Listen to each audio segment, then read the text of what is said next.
आज आपण 111 हा श्लोक बघणार आहोत. श्रीराम समर्थ. गोपाल कृष्ण भगवान की जय. प्रभु श्री रामचंद्र भगवान की जय. पवन सुत हनुमान की जय.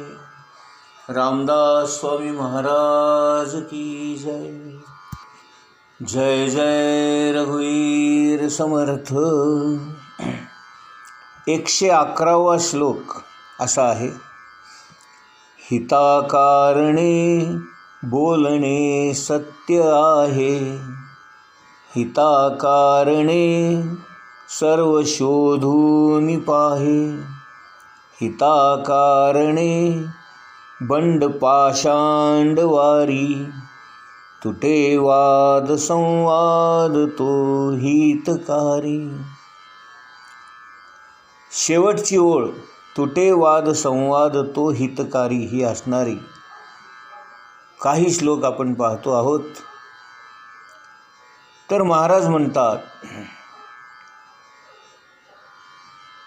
आत्मतत्व आणि त्या आत्मतत्वाला अनुकूल असं संवाद होऊन, संभाषण होऊन जी चर्चा केली जाते, जे काही बोललं जातं, जे काही सांगितलं जातं, जे काही ऐकलं जातं, त्या चर्चेतून सर्वांनाच आनंद मिळतो आणि सर्वांच्याच हिताच्या गोष्टी घडतात.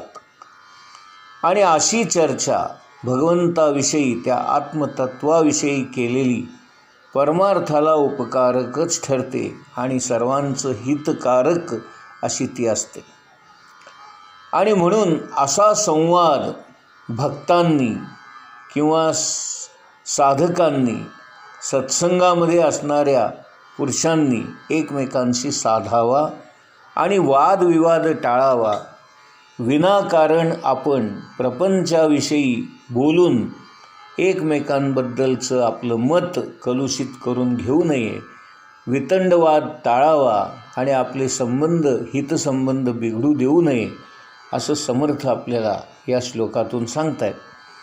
आजच्या या श्लोकामध्ये ते आपलं हित कशात आहे, नाही का, आत्मकल्याणासाठी जे खरं आहे ते मी तुला सांगतो असं समर्थ इथं पहिल्या ओळीमध्ये आपल्याला सांगतायत. ते म्हणतात, हिताकारणे बोलणे सत्य आहे, नाही का. तुझं हित व्हावं त्या तळमळीने, त्या आपुलकीने, त्या जाणीवेने मी काही तुला सांगू इच्छितो जे कायम सत्य आहे आणि आत्म्याविषयी आहे आणि भगवंताविषयी आहे आणि म्हणून ते तुझ्या कल्याणाचं आहे, जे तुझ्या आत्मकल्याणासाठीच आहे. आणि ते बोलणं खरं मानून त्याचं तू आचरण करावंस अशा पद्धतीने, कळकळीने मी तुला हे सुचवतो आहे. आपण तुकाराम महाराजांचा एक अभंग नेहमी म्हणत असतो, काय सांगू मी या संतांचे उपकार, मज निरंतर जागविती. हे संत कोण असतात तर यांना मातृभाव असतो आणि त्या मातृभावातून आपल्या मुलाचं, आपल्या पुत्राचं कल्याण व्हावं ही त्यांना तळमळ असते. आणि मातृभाव आणि आपल्या पुत्राचं कल्याण व्हावं ही तळमळ, यामुळे संतांना आपल्याला उपदेश केल्याशिवाय शांत राहत नाही. आणि आपलं आत्मकल्याण व्हावं, आपलं आत्महित व्हावं यासाठी ते आपल्याला काही ना काही सांगत असतात. परंतु आपण माणसे अशी आहोत की संतांच्या या बोलण्याकडे, त्यांच्या सांगण्याकडे आपण दुर्लक्ष करतो आणि आपल्याला जे हवं, आपल्याला जे आवडतं, आपल्याला जे भावतं त्याच गोष्टी आपण करतो. संतांच्या सांगण्याला आपण तितकंसं महत्त्वच देत नाही, नाही का. आता स्पष्टच बोलायचं म्हटलं तर गोंदवलेकर महाराजांनी 365 दिवसाच्या 365 प्रवचनामध्ये रोज तेच सांगितलेलं आहे की नाम घ्या, नाम घ्या, नाम घ्या. पण इतक्या वेळा सांगून वर्षानुवर्ष आपण तीच प्रवचनं वाचून सुद्धा आपण नाम घेत नाही. मग काय उपयोग आहे त्या सांगण्याचा? आणि हेच संतांची तळमळ हीच आहे की मी मातृभावाने आपल्या पुत्रांचं, आपल्या साधकांचं, आपल्या भक्तांचं, आपल्या शिष्यांचं कल्याण व्हावं या हेतूने मी सांगतो आहे. माझ्या आलेल्या अनुभवातून मी सांगतो आहे. माझा स्वानुभव, मला आलेला आत्मानुभव तो वापरून मी तुम्हाला सांगतो आहे. आणि तरी तुम्ही त्याचं आचरण करत नाही, हे पाहून संतांना किती वाईट वाटत असेल.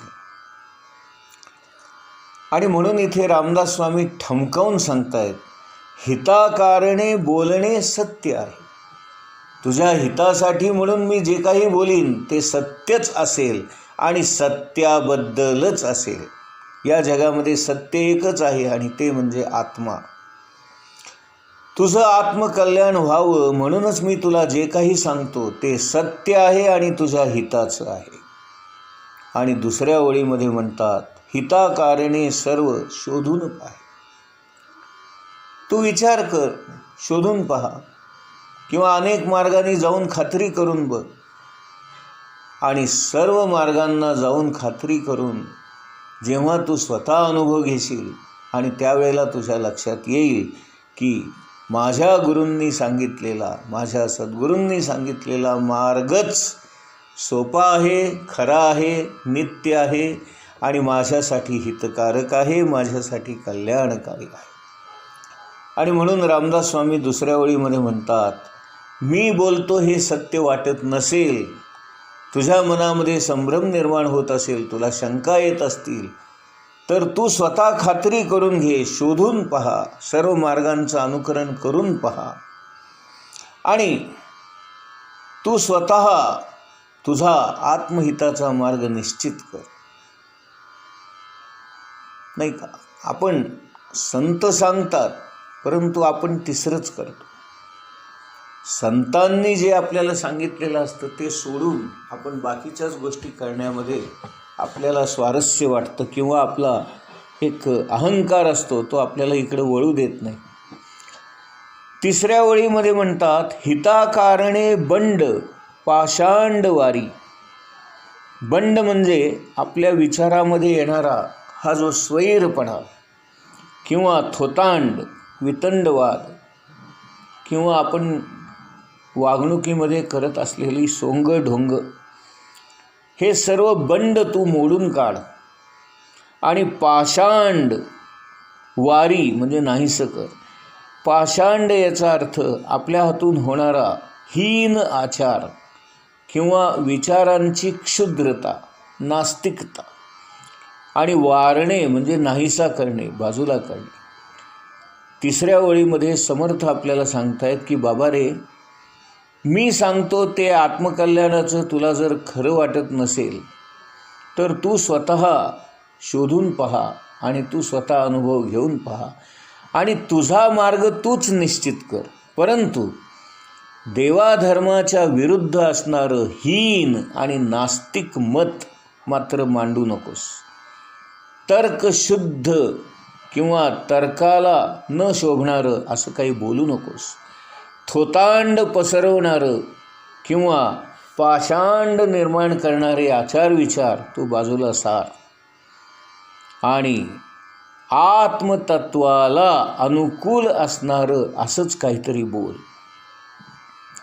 आता इथे सर्वात महत्त्वाची गोष्ट म्हणजे आपण खरोखर आस्तिक आहोत का, हा एक विचार करण्याचा भाग आहे. आपण आस्तिकतेने वागतो का आणि नास्तिकता आपल्यामध्ये आहे का, हाही शोध घ्यायची आवश्यकता आहे. काही वेळेला काय होतं, आपण देवाधर्माविषयी असं काही विरोधी मत मांडतो की समोरच्याला प्रश्न पडावा, अरे हा साधक आहे का हा नास्तिक आहे, हा भक्त आहे का अभक्त आहे का विभक्त आहे.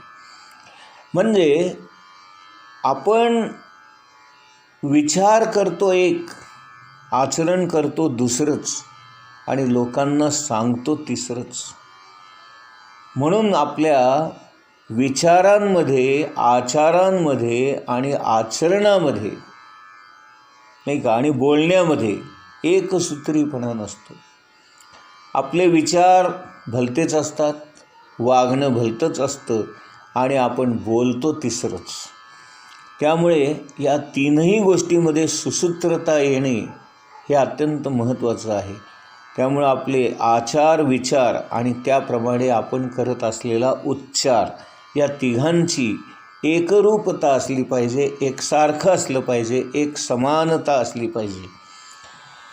म्हणून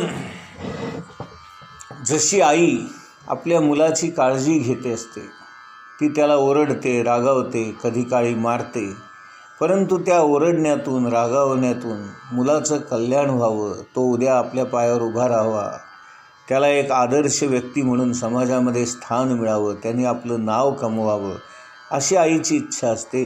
आणि याला आई प्रापंचिक कल्याण या नजरेने पाहत असते.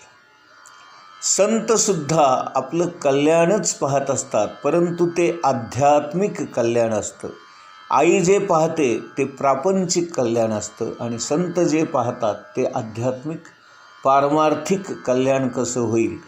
म्हणजे आपल्याला हा जो मनुष्य देह मिळालेला आहे, त्या मनुष्य देहाची इति कर्तव्यता कशात असेल, किंवा या देहाचा उद्देश काय असेल, किंवा आपल्या जगण्याचं उद्दिष्ट काय असावं, हेतू काय असावा, तर आत्मज्ञान प्राप्त करून घेणं, आत्मसाक्षात्कार घडवून आणणं, आत्मदर्शन करणं, आत्मसुख मिळवणं, आत्मप्रचितीचा अनुभव घेणं, आत्मशांती मिळवणं, आत्मसमाधान मिळवणं, हे आपल्या जीवनाचं किंवा जगण्याचं उद्दिष्ट आहे. आणि म्हणून संत आपल्याला परोपरीने समजावून सांगून या सन्मार्गावर चालण्याचा आग्रह धरतात. ते आपल्याला नेहमी जाग करतात. अरे बाबा झोपू नकोस, अरे बाबा आळस करू नकोस, अरे बाबा तू व्यर्थ आपला वेळ वाया घालवू नकोस. जो काही वेळ आहे तो सगळा आत्मचिंतनामध्ये लाव, भगवंताविषयीच बोल, त्याच्याविषयीच ऐक, त्याच्याविषयीच मनन चिंतन कर, त्याचं सतत स्मरण कर, त्याचं नाम घे. आणि यातून काय होईल तर याची देही याची डोळा, याच जन्मी याच देही आपल्याला भगवंताचं दर्शन घ्यायचं आहे, त्याचा आत्मसाक्षात्कार करून घ्यायचा आहे, तो आत्मानुभव घ्यायचा आहे, ते आत्मज्ञान प्राप्त करून घ्यायचं आहे. आणि म्हणून या कळकळीतून, या तळमळीतून ते आपल्याला जागं करत असतात. आणि म्हणून तुकाराम महाराज म्हणतात, काय सांगू मी या संतांचे उपकार मज निरंतर जागविती. ज्याप्रमाणे आई आपल्या मुलाच्या भवितव्याची काळजी घेत असते, प्रसंगी कठोर बनते, बोलते, मारते, पण त्यामागे मुलाचं भलं व्हावं हाच हेतू तिचा असतो आणि मुलाच्या कल्याणासाठीच ती या सगळ्या गोष्टी करत असते. त्याप्रमाणे संत देखील आपल्या या लेकराला, आपल्या या भक्ताला, आपल्या या दासाला, आपल्या या शिष्याला भगवंताचं दर्शन कसं होईल, त्याचं आत्मज्ञान कसं होईल, याविषयी ते सतत प्रयत्नशील असतात.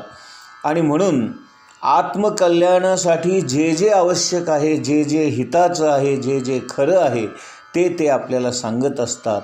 परंतु आपण त्याच्यावर विश्वास ठेवत नाही. आपल्या मनामध्ये शंका निर्माण होतात, संभ्रम निर्माण होतात, प्रश्न निर्माण होतात. आणि म्हणून रामदास स्वामी दुसऱ्या ओळीमध्ये सांगतात, तुला जर हे सगळं घालवायचं असेल, मनातून काढून टाकायचं असेल, तर तूच विचार कर आणि आत्महिताचा तुझा मार्ग तू शोधून काढ. आणि मग तुझ्या लक्षात येईल की आपले गुरु, आपले संत सज्जन जे सांगत होते तोच मार्ग बरोबर आहे.